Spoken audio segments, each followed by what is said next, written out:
Hello students, welcome to BM academy. দেখো, আজকে আমরা পিরিয়ডিক টেবিলের ডিবিপি 6-এর ভিডিওগুলো আলোচনা করব। তো এর আগে আমরা 5টা ডিবিপি আলোচনা করেছি, তোমরা একবার সেই ভিডিওগুলো দেখে নেবে পারলে।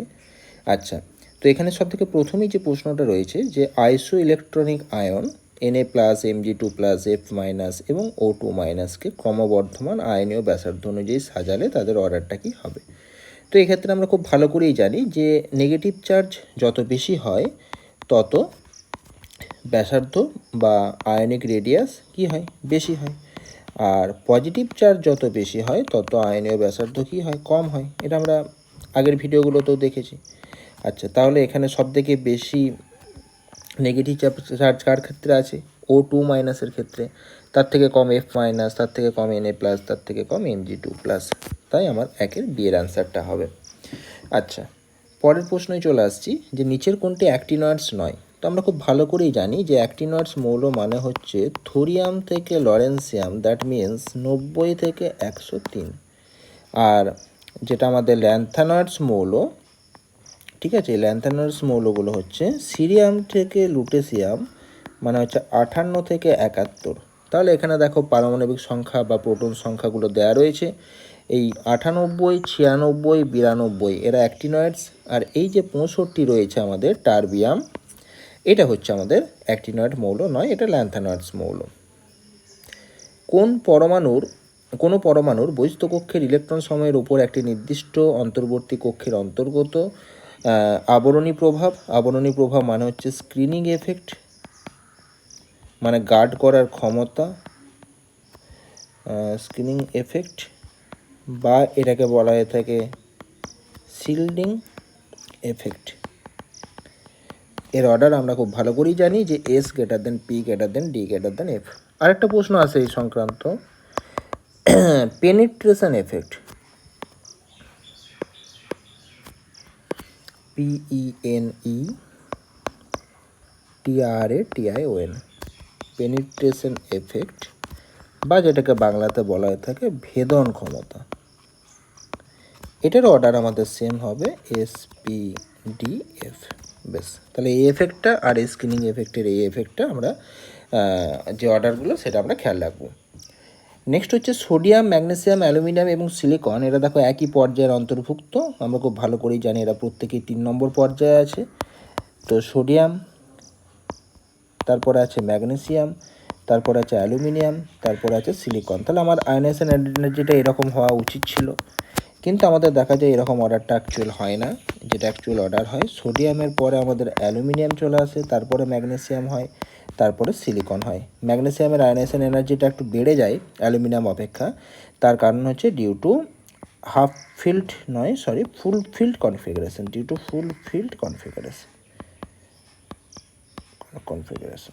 ফুল ফিল্ড কনফিগারেশনের জন্য আমার এই ঘটনাটা ঘটে। তাহলে আমাদের অর্ডারটা কীরকম দাঁড়াবে? আমাদের যদি অপশন অনুযায়ী যদি আমরা ম্যাচ করার চেষ্টা করি, যে সোডিয়াম থেকে ম্যাগনেসিয়াম বাড়লো, ম্যাগনেসিয়ামের মানটা আবার অ্যালুমিনিয়াম থেকে একটু বেশি হয়ে গেল, এই যে গ্রেটার দেন চিহ্নটা দেওয়া আছে, তারপরে আবার অ্যালুমিনিয়ামটা সিলিকন অপেক্ষা কম হয়ে গেল। তাহলে আমার প্রথম অপশানটা কারেক্ট হচ্ছে। আচ্ছা, গ্যাডোলিনিয়াম এর ইলেকট্রন বিন্যাস 64টা ইলেকট্রন আছে। তো 64টা ইলেকট্রন কাউন্ট করেও আমরা দেখতে পাবো। এখানে আমরা জানি যে হাফ ফিল্ড কনফিগারেশন হয়, এবং এখানে যে কনফিগারেশনটা অ্যাকচুয়ালি হবে সেটা হচ্ছে আমাদের 5-এর যেটা, সেটা হচ্ছে এই উত্তরটা জেনন, মানে 54, 4f7, 5d1, 6s2। ঠিক আছে, বেশ, এই হচ্ছে কনফিগারেশন। আর এফ ব্লকের মৌলের ক্ষেত্রে আমরা এমনিতেই জানি যে যেটা জেনারেল কনফিগারেশন সেটা হচ্ছে n-2, F 1 থেকে 14, n-1, D 0 থেকে 1, ns2। তাহলে এটা অনুযায়ী ম্যাচ করলে আমাদের দেখা যাচ্ছে সি এর অপশানটা হবে। আচ্ছা, এ আর ডি আমরা প্রথমেই বাদ দিলাম, তার কারণ এখানে আমাদের 4f-এ 3টে ইলেকট্রন আছে, ঠিক আছে, ডিতে 5টা ইলেকট্রন আছে, ডিতে কখনোই 5টা হতে পারে না, 6টাও হতে পারে না, 2টোও হতে পারে না। ডিতে আইদার 0 ইলেকট্রন হবে আর 1টা ইলেকট্রন হবে। তার মানে সেদিক থেকে দেখতে গেলেও আমাদের সি এর অপশানটা এখানে কারেক্ট হচ্ছে। মৌলের পর্যায়গত শ্রেণীবিন্যাসের ক্ষেত্রে কোন বিবৃতিটি সঠিক নয়? ঠিক আছে, আচ্ছা, তো এখানে মৌলসমূহের ধর্মাবলী তাদের পারমাণবিক সংখ্যার সাথে পর্যায়ক্রমে পুনরাবৃত্ত হয়, এটা তো সঠিক তথ্য। অধাতব মৌল অপেক্ষা ধাতব মৌলের সংখ্যা বেশি, এটাও আমাদের সঠিক তথ্য। আমাদের ম্যাক্সিমামটা হচ্ছে ধাতব মৌল, অধাতব মৌলের সংখ্যা তার তুলনায় অনেক কম। আচ্ছা, সন্ধিগত মৌলের ক্ষেত্রে 3d অরবিটালগুলি 3p অরবিটালের পরে এবং 4s অরবিটালের আগে ইলেকট্রন দ্বারা পরিপূর্ণ হয়, এই জায়গাটা ভুল আছে। ঠিক আছে, 3d অরবিটাল মানে এখানে n প্লাস এল ভ্যালু যদি আমরা ধরি তাহলে হচ্ছে 3 প্লাস 2 মানে হচ্ছে 5।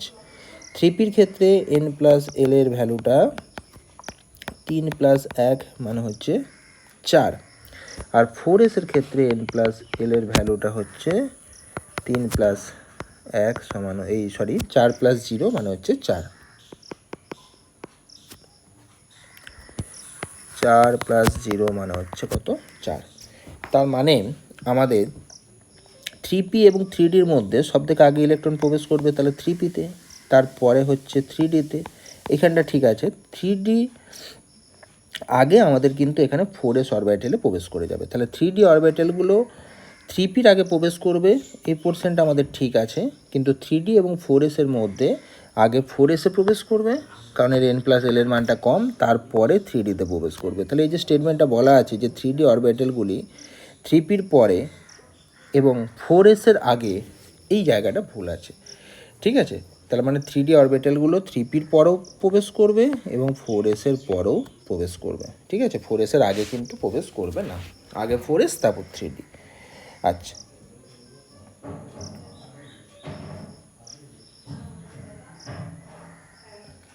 তাহলে আমাদের এই অপশানটা ভুল আছে।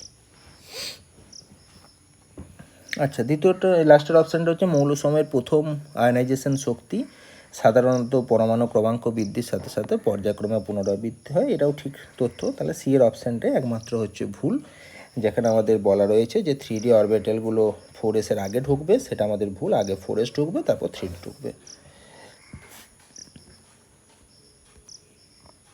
হ্যালোজেন মৌলগুলির ক্ষেত্রে ইলেকট্রন গ্রহণ এনথালপির সঠিক ক্রম, এটা আমরা জানি যে সবথেকে হায়েস্ট হচ্ছে ক্লোরিন, তারপরে ফ্লোরিন, তারপরে ব্রোমিন, তারপরে আয়োডিন। ইলেকট্রন গ্রহণ এনথালপি মানেই হচ্ছে ইলেকট্রন অ্যাফিনিটি। বেশ, তাহলে আমাদের এখানে যে অর্ডারটা দাঁড়ালো সেটা হচ্ছে ফ্লোরিনের মানটা ক্লোরিন অপেক্ষা কম, আর ক্লোরিন ব্রোমিন এবং আয়োডিন অপেক্ষা বেশি, তার মানে এই অপশানটা।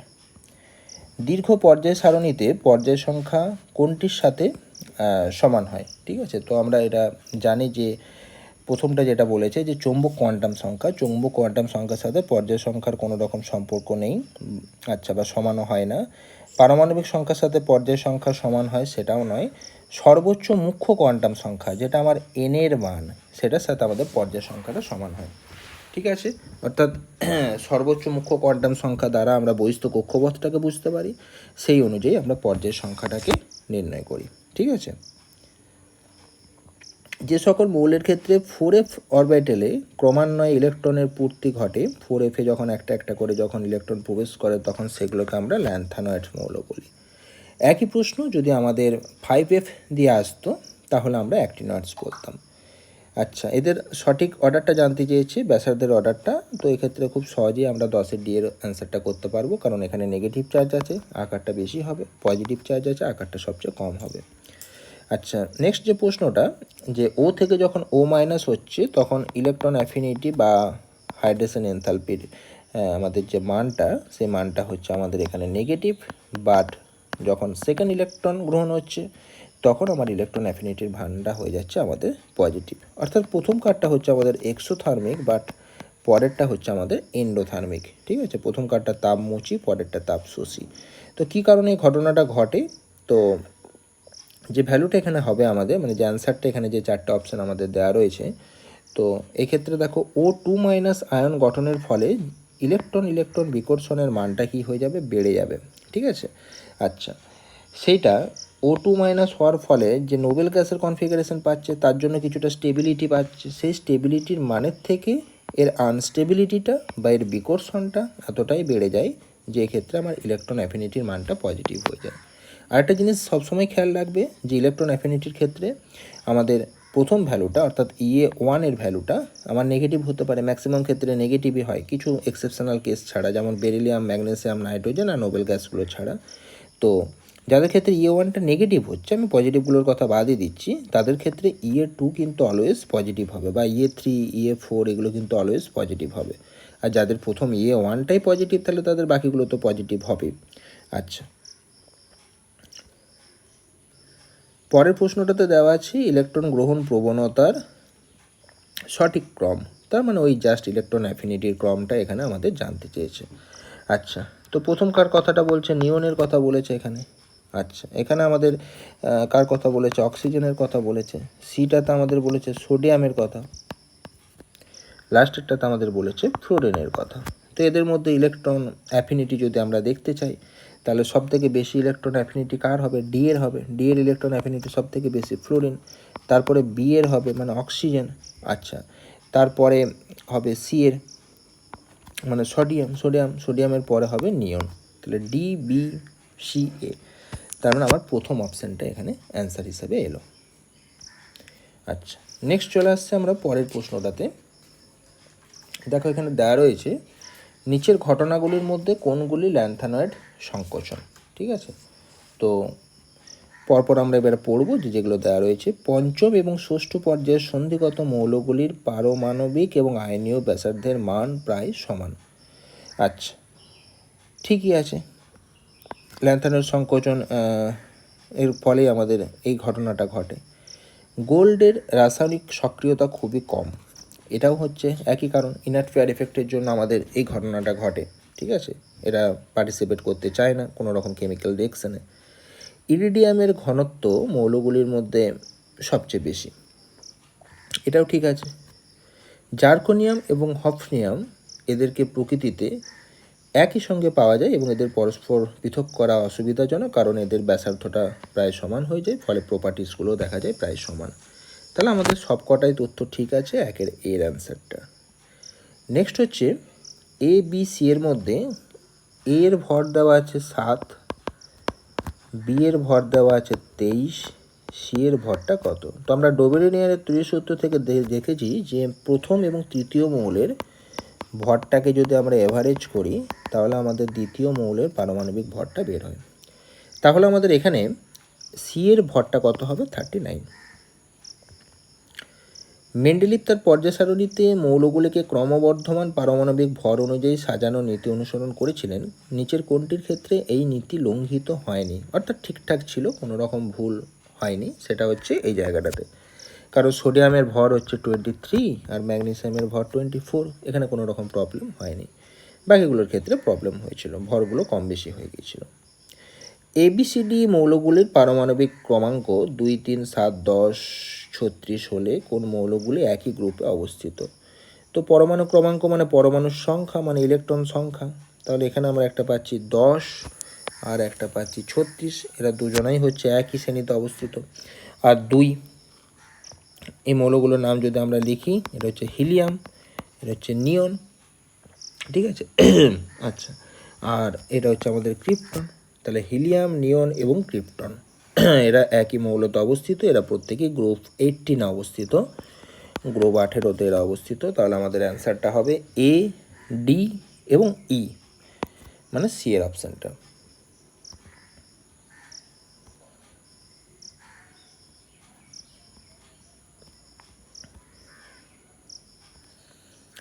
নিচের কোন বক্তব্যটি সঠিক নয় সেটা আমাদের এখানে জানতে চেয়েছে। ঠিক আছে, ধর্মের ভিত্তিতে হাইড্রোজেনকে গ্রুপ 1A বা গ্রুপ 7Bতে রাখা যেতে পারে, ঠিক কথা। লেডের 6s কক্ষের ইলেকট্রন দুটি অধিকাংশ ক্ষেত্রে নিষ্ক্রিয় অবস্থাতে থাকে, যোজ্যতার প্রয়োজনে এগুলো ব্যবহৃত হয় না, এটাকে বলা হয়ে থাকে নিষ্ক্রিয় জোড় প্রভাব। এটাও ঠিক আছে, কারণ আমরা জানি যে ইনার্ট পেয়ার এফেক্টের জন্যই পিবি এর ক্ষেত্রে 6s এর ইলেকট্রনগুলো বন্ধনে পার্টিসিপেট করে না, তাই শুধুমাত্র পি এর ইলেকট্রনগুলো প্রবেশ করে। ঠিক আছে, তো সেই জন্য পিবিটার ক্ষেত্রে আমাদের PB2+ দেখা যায়, PB4+ দেখা যায় না। পরমাণু ক্রমাঙ্ক ভিত্তিক পর্যায়সূত্রের সাহায্যে মেন্ডেলিভের পর্যায় সারণীর ত্রুটিগুলি ব্যাখ্যা করা যায় না, এই তথ্যটা আমাদের সঠিক নয়। ঠিক আছে, আচ্ছা, তার কারণ পরমাণুর ক্রমাঙ্ক ভিত্তিক মানে পরমাণু সংখ্যা ভিত্তিক পর্যায়সূত্রের সাহায্যে আমাদের মেন্ডেলিভের পর্যায় সারণীর ত্রুটি ব্যাখ্যা করা গিয়েছিল। ঠিক আছে, কারণ মেন্ডেলিভ বলেছিলেন পারমাণবিক ভর অনুযায়ী তথ্য দিয়েছিলেন, কিন্তু পারমাণবিক ক্রমাঙ্ক অনুযায়ী দেখা গিয়েছিল আমাদের মডার্ন পিরিয়ডিক টেবিল বানানোও গিয়েছিল এবং মেন্ডেলিভের তথ্যগুলো ব্যাখ্যা করা গিয়েছিল। বিরল মৃত্তিকা মৌলের সংখ্যা 14, সিরিয়াম থেকে লুটেসিয়াম 58 থেকে 71, এই তথ্যটাও সঠিক, তাহলে সি এর অপশানটা ভুল। সর্বোচ্চ আয়নন বিভব বিশিষ্ট নিষ্ক্রিয় মৌলের নাম হিলিয়াম, কারণ আমরা জানি গ্রুপ 18-এর আয়নন বিভব বা আয়নন পোটেন্সিয়াল বা আয়নাইজেশন এনার্জি, এদের অর্ডার হচ্ছে গ্রুপ 18-এর হচ্ছে সবচেয়ে বেশি, গ্রুপ 18-এর মধ্যে আবার হিলিয়ামের সবচেয়ে বেশি, কারণ ওপর থেকে নিচের দিকে আয়নাইজেশন বিভবের মান কমতে থাকে।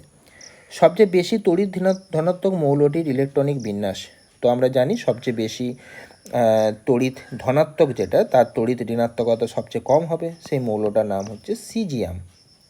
তাহলে সিজিয়ামের ইলেকট্রনিক কনফিগারেশন যদি আমরা করতে চাই তাহলে এখানে যে অ্যান্সারটা দাঁড়াবে সেটা হচ্ছে এই অপশানটা, জেনন 6s1। তার কারণটা হচ্ছে আমাদের hydrogen, lithium, sodium, potassium, rubidium, caesium. Caesium হচ্ছে আমাদের 6 নম্বর পর্যায়ের মৌল, 6 নম্বর পর্যায় মানে 6 নম্বর পর্যায় এবং 1 নম্বর শ্রেণীর মৌল, তাহলে এদের বহিস্থ কক্ষের ইলেকট্রনিক কনফিগারেশনটা হবে কত, 6s1। আচ্ছা, আর তার আগে জেনন আছে, সিজিয়ামের ইলেকট্রন সংখ্যা কত, 55, তাহলে জেননের 54 আর 6s-এর 1, তাহলে এখানে টোটাল ইলেকট্রন সংখ্যা আমার ম্যাচ করে গেল কত, 55, তাহলে বাকিগুলো হবে না আমাদের এখানে। আচ্ছা, 55 কেন হচ্ছে তার কারণ দেখে নাও, হাইড্রোজেনের হচ্ছে ইলেকট্রন সংখ্যা 1, লিথিয়ামের হচ্ছে 3, সোডিয়ামের 11, পটাশিয়ামের 19, রুবিডিয়ামের 18 যোগ হয়ে 37, সিজিয়ামের আরও 18 যোগ হয়ে কত হবে, 55। আচ্ছা, পরের প্রশ্নটাতে আমাদের যেটা দিয়েছে যে অক্সিজেন, ফসফরাস এবং সালফারের আয়নাইজেশন এনার্জির অর্ডার জানতে চেয়েছে। তো এই হচ্ছে আমাদের অক্সিজেন, অক্সিজেনের নিচে থাকে সালফার, এটা হচ্ছে গ্রুপ 16-এর অন্তর্ভুক্ত, আর গ্রুপ 15-এ আছে নাইট্রোজেন, তার নিচে হচ্ছে ফসফরাস। আচ্ছা, প্রথমটা 2 নম্বর পর্যায় মানে পর্যায় বরাবর গেলে প্রথমটা 2 নম্বর পর্যায় বরাবর, আর পরেরটা হচ্ছে 3 নম্বর পর্যায় বরাবর যাচ্ছে। তো আমরা জানি যে পর্যায় বরাবর বাঁ দিক থেকে ডান দিকে আয়নাইজেশন এনার্জি বাড়ে আর ওপর থেকে নিচের দিকে কমে, কিন্তু সেখানে আমরা একটা ব্যতিক্রম দেখেছিলাম যে নাইট্রোজেন থেকে অক্সিজেন বেশি হওয়ার কথা, কিন্তু আয়নাইজেশন এনার্জির মানটা আমাদের নাইট্রোজেনের মানটা অক্সিজেনের থেকে বেশি হয়ে যায়। ঠিক একই রকমভাবে ফসফরাসের মানটা সালফারের থেকে বেশি হয়ে যায়, কারণ নাইট্রোজেন এবং ফসফরাসের ক্ষেত্রে আমাদের হাফ ফিল্ড কনফিগারেশন রয়েছে। আচ্ছা, আর ওপর থেকে নিচে তো আয়নাইজেশন এনার্জি কমবে, তাহলে অক্সিজেন থেকে সালফারে আয়নাইজেশন এনার্জিটা কী হয়ে যাবে, কমে যাবে। আচ্ছা, তার মানে আমাদের এখানে সবথেকে বেশি আয়নাইজেশন এনার্জি হবে এটা অক্সিজেনটা, তারপরে কোনটা হবে ফসফরাস, তারপরে কোনটা হবে সালফার, তাহলে আমাদের প্রথম অপশানটা এখানে অ্যান্সার হবে। আচ্ছা, এই ব্যাপার গেল। আর এখানটা একটু লিখে রাখি যে নাইট্রোজেন আর ফসফরাস কেন এরকম ব্যতিক্রমটা দেখা যায়, due to half filled configuration. Nitrogen এবং ফসফরাস উভয় ক্ষেত্রেই এটা দেখা যায়। বেশ, কোন ধর্মটির একক নেই তড়িৎ ঋণাত্মকতা, এটা মুখস্থ রাখবে, এটা পরীক্ষাতে ডাইরেক্ট কোশ্চেন আসতে পারে। কোনটি সবচেয়ে বেশি স্থায়ী, সেটা আমাদেরকে এখানে বের করতে হবে। আচ্ছা, তো এখানে দেখো LiH এই যৌগটা সবথেকে বেশি স্থায়ী হবে, তার কারণটা হচ্ছে লিথিয়াম, সোডিয়াম, পটাশিয়াম, রুবিডিয়াম যখন আমরা যাব ওপর থেকে নিচের দিকে সাইজটা আস্তে আস্তে বাড়তে থাকবে। তো লিথিয়ামের সাইজ সবথেকে বেশি, তাই লিথিয়ামের সাইজ সবথেকে বেশি হওয়ার জন্য এটা এই সবচেয়ে ছোট, লিথিয়ামের সাইজ হচ্ছে সবচেয়ে ছোট বা সবচেয়ে কম, লিথিয়ামের সাইজ সবচেয়ে কম হওয়ার জন্য এটা হাইড্রোজেনের সাথে সুস্থিত বন্ধন তৈরি করতে পারবে, এদের মধ্যে ওভারল্যাপ ভালো হবে, বন্ডিং ভালো হবে, তাই এক্ষেত্রে আমাদের এই যৌগটা হবে সবথেকে বেশি স্থায়ী। পারমাণবিক ভর অপেক্ষা পরমাণু ক্রমাঙ্ক মৌলের মূলত ধর্ম, এই তত্ত্বের প্রথম প্রতিষ্ঠা করেছিলেন বিজ্ঞানী মোচলে। আচ্ছা, সেটা কি মেন্ডেলিভ আমাদের বলেছিলেন যে পারমাণবিক ভরটাই হচ্ছে আমাদের মূলগত ধর্ম, তারপরে মোচলে ওটাকে মডিফাই করেছিলেন এবং পরবর্তীকালে আমরা দেখেছিলাম যে আধুনিক পর্যায় সারণীর সূত্র আমাদের এসেছিল। কোনটি নিষ্ক্রিয় গ্যাসের ইলেকট্রনিক কনফিগারেশন, আমাদের 18 নম্বর শ্রেণী, নিষ্ক্রিয় গ্যাস মানে 18 নম্বর শ্রেণী, বাইরের কক্ষপথে 8টা ইলেকট্রন হতে হবে, তার মানে NH2NP6। মুদ্রা ধাতু কোনটা, কপার, সিলভার এবং গোল্ড, গ্রুপ 11-এর অন্তর্ভুক্ত ডি ব্লকের, এরা প্রত্যেকেই মুদ্রা ধাতু। UNQ এই মৌলটির পরমাণু ক্রমাঙ্ক কত, ইউ মানে হচ্ছে আন মানে 1, এন মানে নীল মানে 0, কিউ মানে হচ্ছে কোয়াড মানে 4, তাহলে আমার 104 উত্তর হবে। একা সিলিকন কোন মৌলটিকে বলা হয়ে থাকে, জার্মেনিয়াম মৌলকে বলা হয়ে থাকে একা সিলিকন। ঠিক আছে, আচ্ছা তার কারণটা হচ্ছে কি, তার কারণটা হচ্ছে যে আমাদের সিলিকনের নিচেই জার্মেনিয়ামটা অবস্থিত। ঠিক আছে, আচ্ছা এটা 14 নম্বর গ্রুপের এলিমেন্ট, কার্বন, সিলিকন, জার্মেনিয়াম। তো তখন জার্মেনিয়াম আবিষ্কার হয়নি, তো সেই জন্য এই জায়গাটাকে একা সিলিকন রূপে চিহ্নিত করা হয়েছিল। হালকা তরল ধাতু কোনটা? হালকা তরল ধাতু হচ্ছে গ্যালিয়াম। মার্কারিও তরল ধাতু, কিন্তু গ্যালিয়াম অপেক্ষা ভারী। আন নীল এন ইয়াম মৌলটির পরমাণু ক্রমাঙ্ক কত? আন মানে হচ্ছে 1, নীল মানে 0, আর এন মানে হচ্ছে 9, তাহলে 109 এটার ক্ষেত্রে অ্যান্সার দাঁড়াবে। আচ্ছা, 88 পরমাণু বিশিষ্ট মৌলটি পর্যায় সারণীর কোন গ্রুপ ভুক্ত? এটা আমাদের এখানে জানতে চেয়েছে। তো 88 বলেছে পরমাণু ক্রমাঙ্ক। ঠিক আছে, আচ্ছা তাহলে কনফিগারেশন করাটা আমাদের একটু কঠিন। তো আমরা কি করব, জাস্ট এটা কোন গ্রুপের একটু বোঝার চেষ্টা করব। 88 মানে তার আগে যদি আমরা 32 কমিয়ে দিই, তাহলে আমাদের এটা হয়ে যাবে কত? 56। আচ্ছা 56 হলো, 56 আর 32-এ কত হচ্ছে? 88। তাহলে এর আগে কত কমবে? 18 কমবে। 18 মানে আমি এটাকে কত করতে পারি? 38। আরও যদি 18 কমাই তাহলে হবে কত? 20। আচ্ছা তাহলে এইটা আমার হচ্ছে 18-র গ্যাপ, এটা আমার 18-র গ্যাপ, লাস্টেরটা আমার 32 গ্যাপ এসেছে। এরপর আবার 8-এর গ্যাপ করতে হবে, মানে কত করতে হবে? এটাকে 12 করতে হবে। আচ্ছা তার মানে আমার এটা 8 হলো। আচ্ছা তারপরটাকে আমাকে করতে হবে, এটা 12 আছে। আচ্ছা এটাকে আমাকে করতে হবে 4। ঠিক আছে, তাহলে এখানটা তো আমার এটা 8-এর গ্যাপ হয়ে গেল। তাহলে 8, 8, 18, 18, 32 এই গ্যাপে যখন আমরা চলে এলাম, তখন আমরা দেখতে পাচ্ছি যে পরমাণু মৌলের সংখ্যা যেটা 4 দাঁড়ালো। 4 মানে আমরা বুঝতে পারছি যে আমাদের এটা হবে বেরিলিয়াম।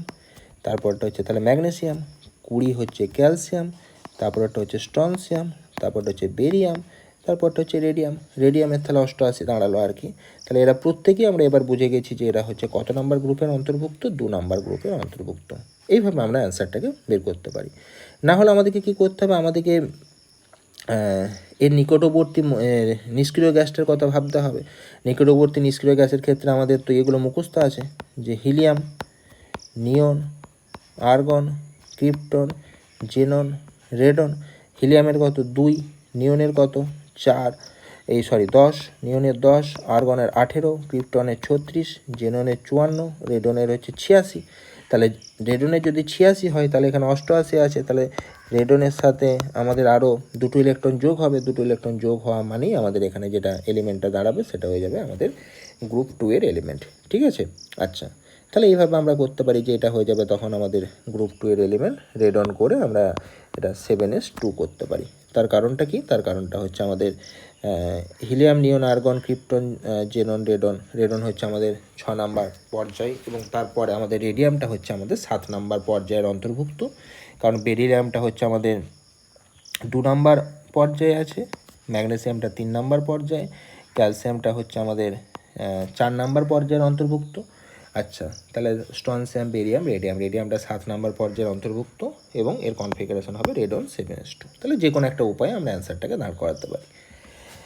বেশ, এই গেল ব্যাপারটা।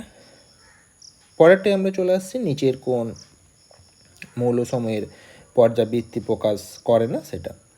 আচ্ছা সেটা হচ্ছে আমাদের পর্যাবৃত্তি যেটা প্রকাশ করে না সেটা হচ্ছে নিউট্রন এবং প্রোটনের অনুপাত। ঠিক আছে, এটা আমাদের পর্যাবৃত্তি প্রকাশ করে না।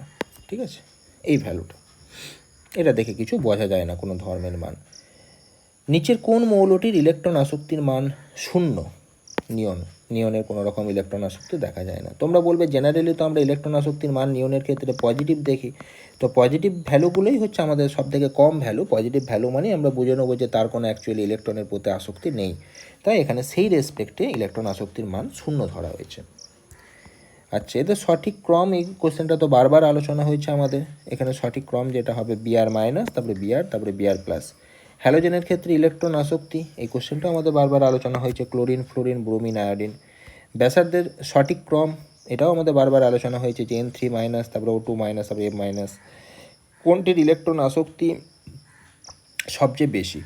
এই প্রশ্নটার ক্ষেত্রে আমরা যেটা দেখব, যে আমরা জানি যে ইলেকট্রন আসক্তি একবার ইলেকট্রন গ্রহণ করে নিলে তারপর আর তার ইলেকট্রন আসক্তি থাকে না। ঠিক আছে, তাহলে এখানে F মাইনাস আছে, এ আর ইলেকট্রন গ্রহণ করতে চাইবে না। তাছাড়াও আমরা F মাইনাসটাকে দেখতে পাচ্ছি নিয়নের কনফিগারেশনে চলে এসেছে, O2 মাইনাসটাও নিয়নের কনফিগারেশনে চলে এসেছে, Na প্লাসটাও নিয়নের কনফিগারেশনে চলে এসেছে। তাহলে সবথেকে বেশি ইলেকট্রন আসক্তি কার হবে? অক্সিজেনের। আয়নাইজেশন পোটেনশিয়ালের অর্ডারটা আমাদের এখানে জানতে চেয়েছে।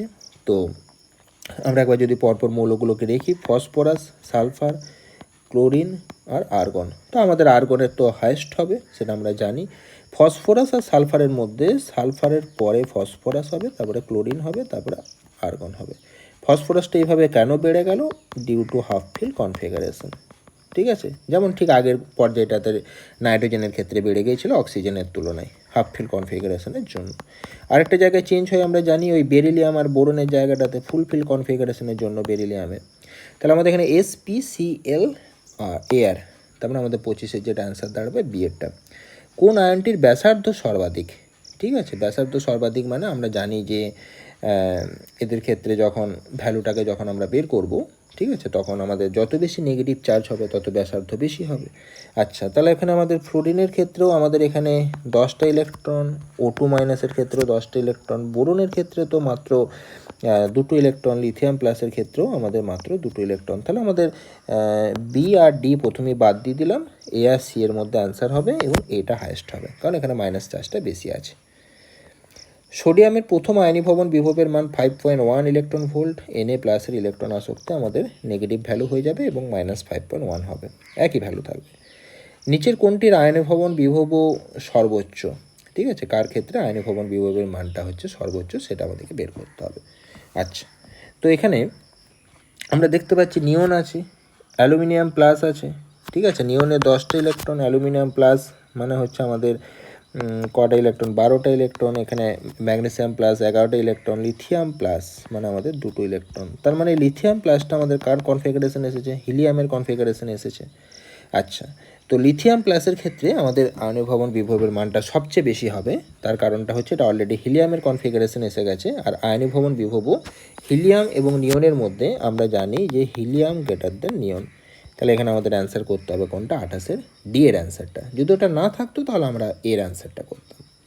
আচ্ছা, নেক্সট হচ্ছে অক্সিজেন পরিবারের সদস্যদের ইলেকট্রন আসক্তির সঠিক ক্রম। তো ইলেকট্রন আসক্তি আমরা খুব ভালো করেই জানি যে এই গ্রুপটাতে যেটা হবে sulphur, selenium, tellurium, polonium, oxygen. তাহলে এর মধ্যে যদি আমরা অপশানগুলোকে মেলাই, সালফার, সেলেনিয়াম, অক্সিজেন, মানে 29-এর সি এর অপশানটা।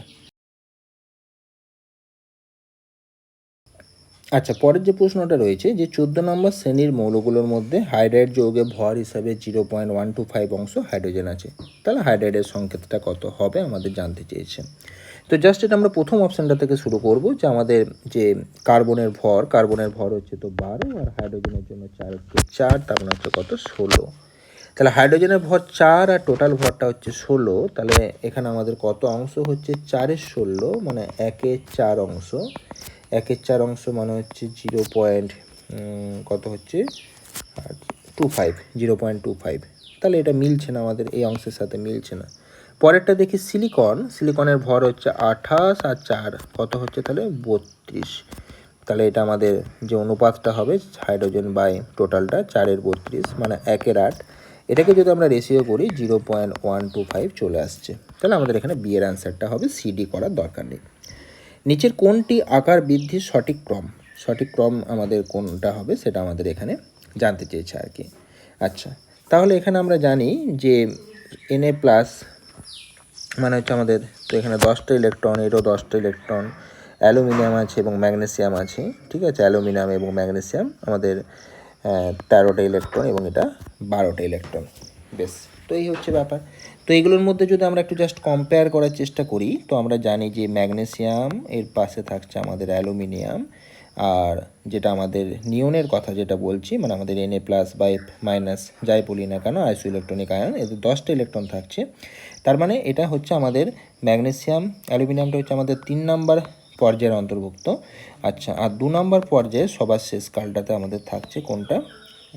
নিয়নের কনফিগারেশনটা। ঠিক আছে, তাহলে আমাদের এখানে যদি আমরা দেখি যে আকার বৃদ্ধির সঠিক ক্রম কী হবে, তাহলে নিয়নের ক্ষেত্রে আমাদের ব্যাসার্ধটা সবথেকে কম হচ্ছে এদের মধ্যে, কারণ এটা 2 নাম্বার পর্যায়ের অন্তর্ভুক্ত।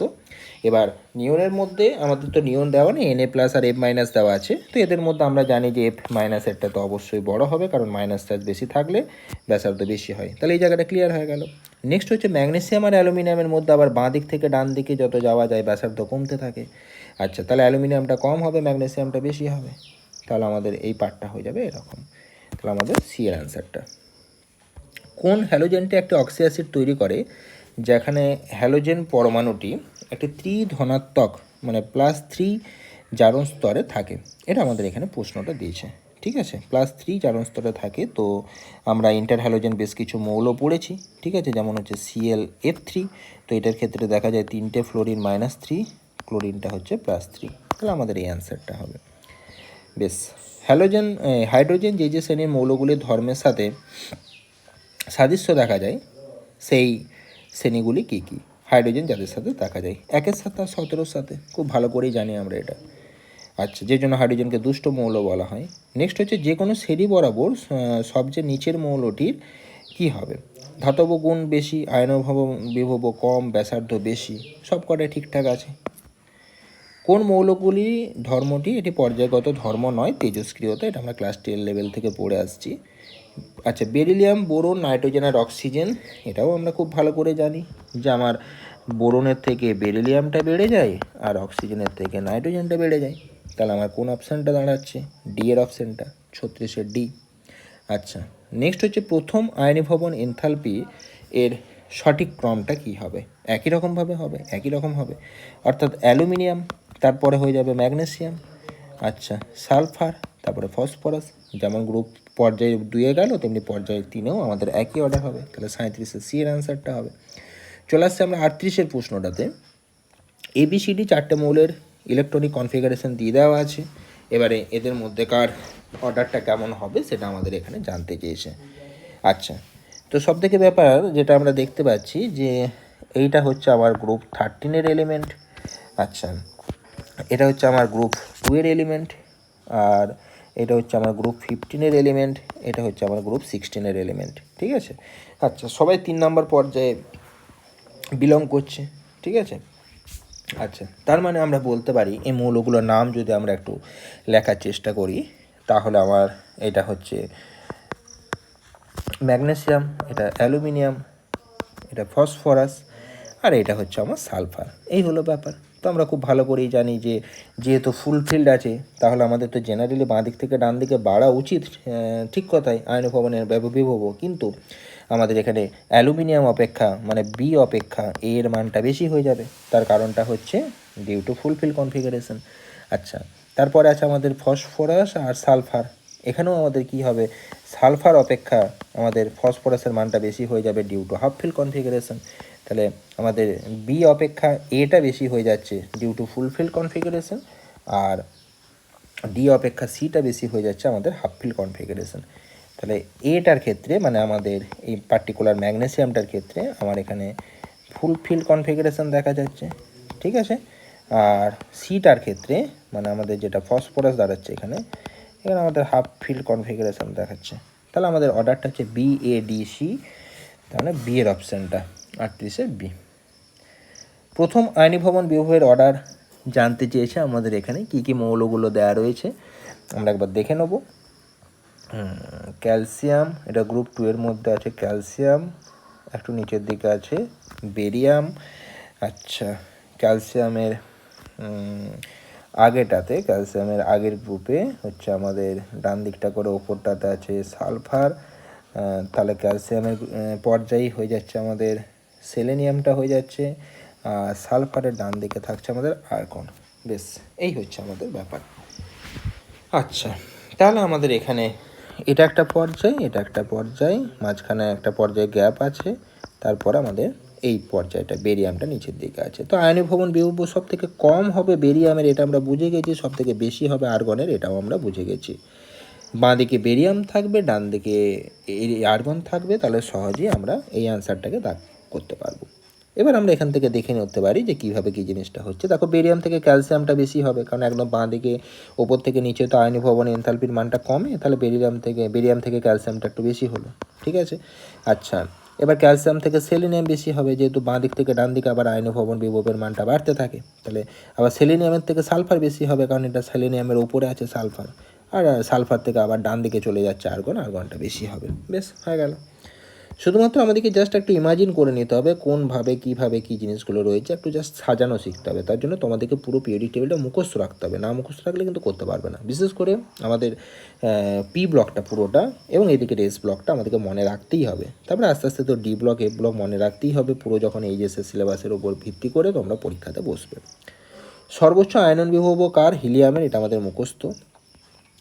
এখানে আবার সেই একই রকম প্রশ্ন আমরা এসেছে, এই প্রশ্নটা আমরা বারবার আলোচনা করলাম যে আমার কার্বন থেকে নাইট্রোজেন হওয়া উচিত, কিন্তু নাইট্রোজেনটা একটু বেশি বেড়ে যায়, তারপরে ফ্লোরিনটা হয় due to half fill configuration of nitrogen. কার্যকরী নিউক্লিয় আধান নিচের কোনটির উপর নির্ভর করে, সেটা আমাদের এখানে জানতে চেয়েছে। কার্যকরী নিউক্লিয় আধান অবশ্যই আবরণী প্রভাবের উপর নির্ভর করে এবং নিউক্লিয় আধানের উপর নির্ভর করে। তাহলে এই দুটো মার্চ করে আমাদের যেটা অ্যান্সার দাঁড়াচ্ছে সেটা হচ্ছে আমাদের ডি এর অ্যান্সারটা হবে, এ ও সি উভয়ই। আচ্ছা 4D10 5:5p3 বলেছে, তো 4D10 ভর্তি আছে, এটা নিয়ে আমাদের কোনো সমস্যা নেই। 5:5p3 মানে 3 2 5, তার সাথে 10 যোগ করলে আমাদের এখানে 5 + 10 15 নম্বর শ্রেণী। 15 নম্বর শ্রেণীর মৌল মানেই আমাদের ফসফরাসের সাথে ধর্মটা কী হবে, ম্যাচ করে যাবে। কোনটা অ্যাসিডিক বলেছে, অ্যাসিডিক মানে আমাদের অধাতব হতে হবে, অধাতব। আচ্ছা তাহলে আমাদের অ্যাসিডিক হবে, বেশ।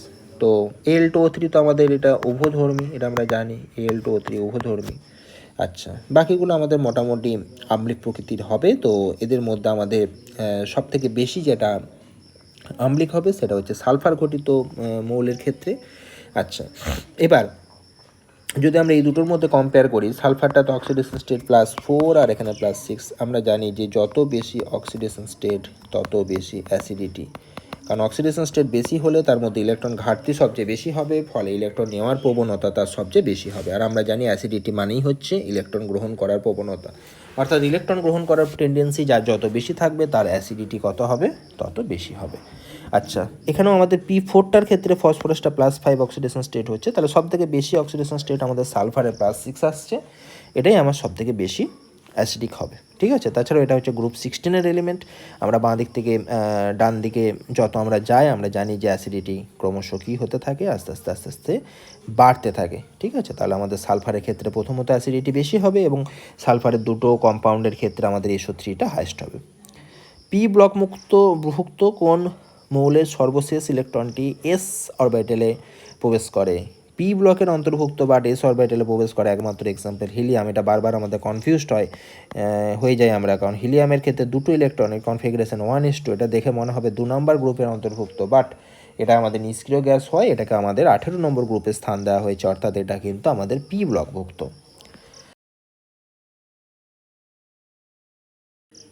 নেক্সট যে প্রশ্নটা সেটা হচ্ছে মেটেনেরিয়ামের পরমাণু ক্রমাঙ্ক। তো সাধারণত আমরা মেটেনেরিয়ামের পরমাণু ক্রমাঙ্কগুলো তো মুখস্থ করি না, কারণ এগুলো আমাদের ওই একদম লাস্টে যেগুলো পড়ছে 7 নম্বর পর্যায়ে যে সমস্ত মৌলগুলোর মধ্যে পড়ছে।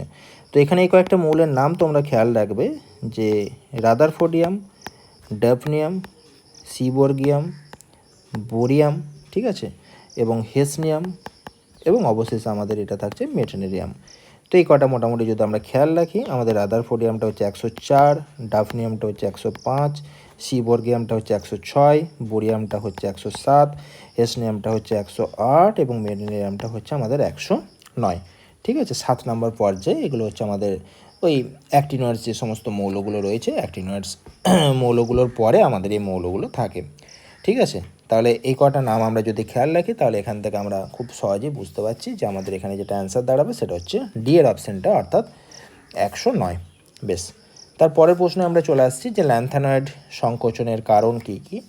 তো এক্ষেত্রে আমাদের যে ইলেকট্রনটা হবে, এই অ্যান্সারটা হবে সেটা হচ্ছে এফ কক্ষকের, যেটা আমাদের দুর্বল আবরণী ক্ষমতা, মানে স্ক্রিনিং এফেক্টের মানটা এফ অরবিটালের আমরা জানি সব থেকে কম হয়, তাই এক্ষেত্রে আমাদের অ্যাকচুয়ালি ল্যান্থানয়েড সংকোচনটা দেখা যায়।